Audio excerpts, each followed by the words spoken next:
Golamunda block ଅନ୍ତର୍ଗତ ଖାଲିଆକାନି ଗ୍ରାମ ପଞ୍ଚାୟତଠାରେ ମୋ ଓଡ଼ିଶା ନବୀନ ଓଡ଼ିଶା କାର୍ଯ୍ୟକ୍ରମ ଅନୁଷ୍ଠିତ ହୋଇଯାଇଛି।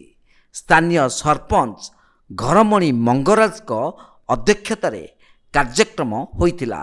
ଏହି ସଚେତନତା କାର୍ଯ୍ୟକ୍ରମରେ ସମ୍ମାନିତ ଅତିଥି ଭାବେ ଜିଲ୍ଲା ପରିଷଦ ହେମଙ୍ଗିନୀ ରାଉତ, ମୁଖ୍ୟ ଅତିଥି ଭାବେ କ୍ୟାପ୍ଟେନ୍ ଦିବ୍ୟଶଙ୍କର ମିଶ୍ର ଯୋଗଦେଇ ରାଜ୍ୟ ସରକାରଙ୍କ ବିଭିନ୍ନ ଯୁଗାନ୍ତକାରୀ ଲୋକାଭିମୁଖୀ ଯୋଜନା ଉପରେ ଜନସାଧାରଣଙ୍କୁ ସୂଚିତ କରାଇଥିଲେ। ସଚେତନତା କାର୍ଯ୍ୟକ୍ରମରେ ବିଭିନ୍ନ ସରକାରୀ ବିଭାଗର ଷ୍ଟଲ୍ ଲଗାଯାଇଥିଲା ଏବଂ ଲୋକଙ୍କୁ ରାଜ୍ୟ ସରକାରଙ୍କ ସରକାରୀ ସ୍ତରରେ ରହିଥିବା ଯୋଜନା ବିଷୟରେ ଅବଗତ କରାଯାଇଥିଲା।